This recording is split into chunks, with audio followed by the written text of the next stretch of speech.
Hello physio doctors, फिर से स्वागत है आप लोगों को मेरे YouTube channel doctor Rahul patient care में। तो गाइस कैसे हैं आप लोग? आशा करता हूँ कि बहुत अच्छे होंगे। गाइस बहुत सारे स्टूडेंट का कमेंट आ रहा है कि सर प्लीज़ आप एक मोप अप राउंड से रिलेटेड वीडियो बनाइए, क्योंकि बहुत सारे यूट्यूबर जो है मोप अप राउंड से रिलेटेड वीडियो डाले हैं जिसमें बताए हैं कि जो है कम मार्क्स पे भी जो है मोप अप राउंड में गवर्नमेंट कॉलेज अलॉटमेंट होता है। तो क्या रियलिटी है गाइस? तो बहुत सारे स्टूडेंट का कमेंट आ रहा था, तो मैंने सोचा कि आप लोग के लिए एक इन्फॉर्मेटिव वीडियो बना दूं। और मैं जो भी इन्फॉर्मेशन दूंगा गाइस एकदम रियलिस्टिक दूंगा, क्योंकि आप जानते हैं मैं doctor Rahul career counselling point का डायरेक्टर हूं और काउंसलिंग एक्सपर्ट भी हूं गाइस। तो आप लोग का जो भी मैं बताऊंगा एकदम 100% रियलिस्टिक, और मैं खुद एक एमबीबीएस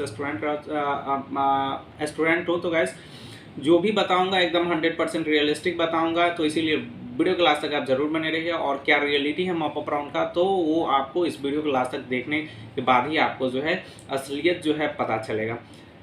गाइस वीडियो स्टार्ट करने से पहले मैं आप लोगों को बता दूं, अगर अभी तक आपने कॉमन व्हाट्सएप ग्रुप जिसका लिंक डिस्क्रिप्शन में दिया गया है उसको नहीं ज्वाइन किया है तो ज्वाइन कर लो। और साथ ही साथ doctor Rahul career counselling point को, जहां पे सारे काउंसलिंग एक्सपर्ट एमबीबीएस स्टूडेंट है, उसको अपने काउंसलिंग के लिए चूज नहीं किए हो तो जा करके ज्वाइन कर लो। जो आपको नंबर दिख रहा है उस नंबर पर आप कॉन्टैक्ट कर सकते हैं। तो चलिए गाइस वीडियो को स्टार्ट करते हैं विदाउट स्किपिंग द टाइम। तो सबसे पहले हम लोग जानने का कोशिश करेंगे कि मॉप अप राउंड होता क्या है।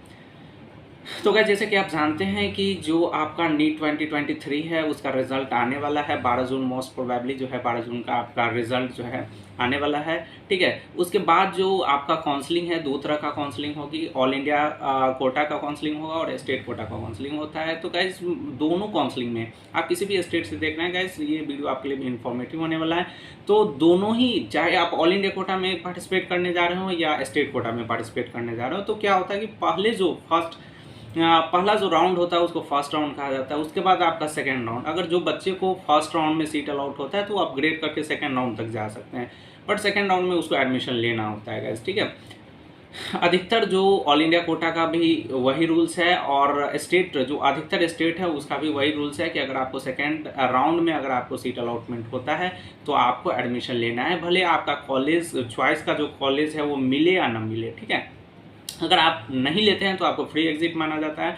उसमें भी बहुत सारे क्राइटेरिया है, जिसमें आपको जो है क्या होता है, अगर फ्री एग्जिट लेते हैं तो आप जो सिक्योरिटी मनी डिपॉजिट किए होते हैं वो नहीं मिल पाता है। तो गाइज हम लोग का जो मेन टॉपिक है वो मॉप अप राउंड, जिस पे हम लोग फोकस करने वाले। तो गाइज जो ही सेकंड राउंड होता है, सेकंड राउंड के बाद जो सीट बचता है, जो बच्चे फ्री एग्जिट लेते हैं, क्योंकि बहुत सारे स्टूडेंट हैं जो कि ऑल इंडिया कोटा में नहीं लेकर के स्टेट कोटा में लेना चाहते हैं। कुछ ऐसे बच्चे होते हैं जिसको स्टेट कोटा से भी सीट अलॉट होता है, ऑल इंडिया कोटा से, और स्टेट कोटा में ऑल इंडिया कोटा से एडमिशन ले लेते हैं। तो क्या होता है कि गाइज दोनों कंडीशन में, या तो ऑल इंडिया कोटा से एडमिशन ले रहा है तो स्टेट कोटा में सीट वैकेंट होता है, अगर स्टेट कोटा में एडमिशन ले रहा है तो ऑल इंडिया। तो वही जो सीट जो बचता है सेकेंड राउंड के बाद, जो सीट बचता है वही सीट जो है एक फर्दर राउंड के लिए जाता है, जिसको क्या कहा जाता है, मॉप अप राउंड कहा जाता है गाइस।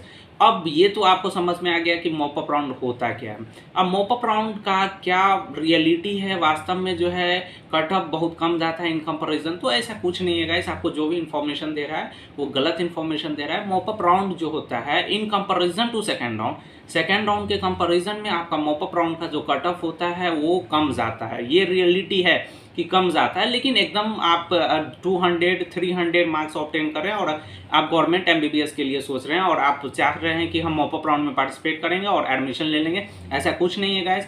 आपका जो मॉप अप राउंड का जो कट ऑफ है in comparison to second round, 5 marks 6 marks 10 marks, ज़्यादा से ज़्यादा अगर आपको डिलीटेरियस चेंजेस देखने को मिलेगा ऑल इंडिया कोटा में तो 5 से 6 से 7 मार्क का जो है डिक्रीमेंट देखने को मिलता है, ठीक है। तो वही सारे बहुत सारे ऐसे स्टेट हैं लाइक यूपी में क्या हुआ था पिछली बार, बहुत सारे ऐसे स्टेट थे जिसमें मॉप अप राउंड में जाकर के सेकेंड राउंड की तुलना में जो है मॉप अप राउंड में जो है क्या हो गया था, कट ऑफ इंक्रीज हो गया था। तो गाइज ये नहीं है कि आपका मॉप अप राउंड में जो है सारे स्टेट में जो है कट ऑफ आपका डाउन ही जाना। ऑल इंडिया कोटा में तो ये तो फिक्स है कि आपका in comparison to second round के कंपैरिजन में जो है आपका मॉप अप राउंड का जो है कट ऑफ कम जाने वाला है। बट कुछ ऐसे स्टेट हैं लाइक यूपी, राजस्थान, है ना, हरियाणा, ये सब जो स्टेट हैं उसमें क्या होता है सेकेंड राउंड के कंपैरिजन में कभी कभी ऐसा मूवमेंट जो है क्रिएट होता है, वो बच्चे के मूड पे डिपेंड करता है, ठीक है। नंबर ऑफ स्टूडेंट जो कि ऑल इंडिया कोटा से एडमिशन ले चुके हैं उस पर डिपेंड, बहुत सारे फैक्टर्स हैं गाइस जो कि काउंसलिंग एक्सपर्ट जानते हैं, ठीक है।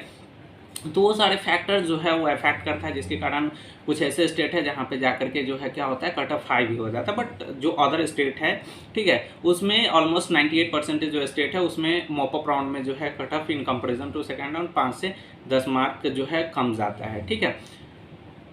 कुछ ऐसे कोर्स है लाइक BDS, BMS, BHMS, ये सब जो कोर्सेस अगर MBBS को अगर छोड़ दीजिए, क्योंकि आप जानते हैं MBBS जो है मेडिकल प्रोफेशन का टॉप मोस्ट प्रोफेशन है, इसीलिए इसको जो है अधिकतर स्टूडेंट जो मतलब 100% स्टूडेंट उसको छोड़ना नहीं चाहता है गाइस, इसीलिए इसमें थोड़ा सा कम चेंजेस देखना होगा। लेकिन अगर आप अदर कोर्सेज की अगर बात कर ले, BDS, BMS, BHMS, BUMS, BSc nursing, ये सब अगर कोर्सेज की अगर बात कर ले तो गाइज इस कोर्स में जो है कम से कम मार्क्स में अगर आप जस्ट क्वालिफाइड भी हैं, या पिछली बार हम लोगों ने एडमिशन करवाया था BMS में, तो जो जस्ट क्वालिफाइड बच्चा था उसको भी गवर्नमेंट सीट मिल गया था गाइज। तो वहाँ पे आपको मॉप अप राउंड में डिलीटेरियस चेंजेस देखने को मिलेगा, बट ऐसा सिचुएशन जो है MBBS के साथ क्रिएट नहीं होता है, ठीक है। ये जो है अगर MBBS को छोड़ करके आप अदर कोर्सेज में एडमिशन लेना चाहते हैं, बेस्ट इंस्टीट्यूट, आपका मार्क्स कम है तो आप मॉप अप राउंड में पार्टिसिपेट कर सकते हैं, हमारे टीम से जुड़ सकते हैं, आपको जो है एडमिशन करवाए। बट अगर हाँ, और एक चीज़ वहाँ पे फ़ायदा होता है मॉप अप राउंड में, अब मान लीजिए आपका मार्क्स, जैसे मैंने पिछली बार 597 पे एक बच्चे का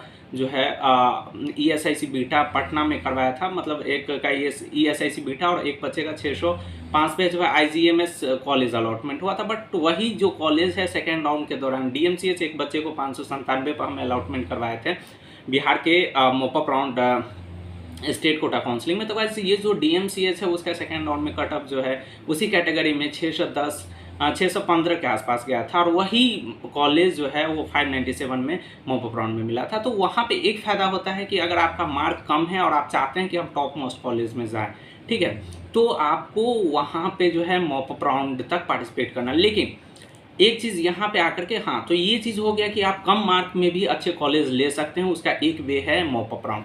लेकिन मॉप अप राउंड के लिए एलिजिबल होना जो है सबसे बड़ी बात है। बहुत सारे स्टूडेंट या काउंसलिंग एक्सपर्ट की गलती के कारण जो है बच्चे सेकेंड राउंड के बाद मॉप अप राउंड के लिए अनएलिजिबल हो जाते हैं। बहुत सारे स्टूडेंट जो है बाद में जब उसके काउंसलिंग एक्सपर्ट कुछ गड़बड़ किए थे उसके बाद मेरे पास आए हुए थे, तो उसका मैंने किया था, तो गैस वो अनएलिजिबल हो गए थे, ठीक है। तो ऐसा गलती नहीं करना है, क्योंकि बहुत सारे जैसे कि जानते हैं काउंसलिंग जो होती है उसमें बहुत सारे जो है क्या रूल्स एंड रेगुलेशंस होता है। अगर आपको ऑल इंडिया कोटा के थ्रू अगर सेकेंड राउंड में कॉलेज अलाउट हो जाता है, या स्टेट कोटा के थ्रू अगर आपको सेकेंड राउंड में कॉलेज अलाउट हो जाता है, अच्छे कॉलेज नहीं मिले, लोअर रैंक कॉलेज मिला, आप नहीं चाहते हैं कि हमको उस कॉलेज में एडमिशन हो, ठीक है, आपने छोड़ दिया, ठीक है, तो आप जो है अनएलिजिबल हो जाते हैं। तो अगर आपको एलिजिबिलिटी मेंटेन रखना है मॉप अप राउंड के लिए, आप चाह रहे हैं कि आपको लो मार्क पे अच्छे कॉलेज मिले, ठीक है, तो उसके लिए आपको अनुभवी काउंसलिंग एक्सपर्ट, या आपको अगर अनुभव है काउंसलिंग का, तो आप अपनी एलिजिबिलिटी क्राइटेरिया को मेंटेन रख सकते हैं। ये सबसे बड़ी बात होती है, ठीक है, क्योंकि अधिकतर सारे स्टूडेंट ऑल इंडिया कोटा और स्टेट कोटा में पार्टिसिपेट करते हैं, ठीक है, तो उस कंडीशन में जो होता है कुछ ऐसे प्रॉब्लम्स आ जाते हैं जिसके कारण अनएलिजिबल हो जाते हैं। तो गाइस ऐसा गलती नहीं करना है कभी भी।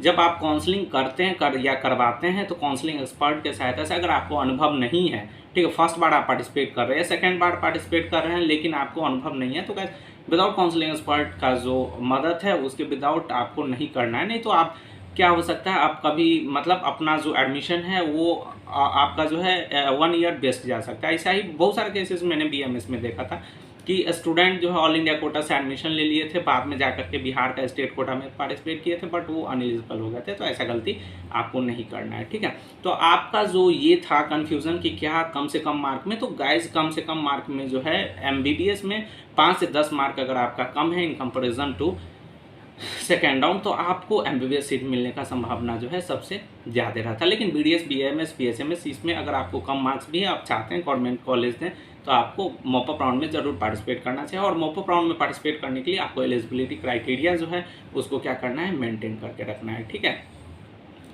तो ये जो है आपका मॉप अप राउंड का रियलिटी है, ठीक है। अगर आपको कोई बताता है कि ऐसा है कि मतलब पार्टिसिपेट करो और गवर्नमेंट सीट लो, तो ऐसा कुछ भी नहीं है। तो आशा करता हूँ कि आपके मन में जो भी मॉप अप राउंड से रिलेटेड कन्फ्यूज़न चल रहा था वो क्लियर हो गया होगा। अभी भी आपके मन में किसी तरह का कन्फ्यूजन है तो गाइस हमारी टीम से आप कांटेक्ट कर सकते हैं। हमारे काउंसलिंग एक्सपर्ट विदिन 24 आवर आपका रिप्लाई देगी। तो thank you for watching my video at last.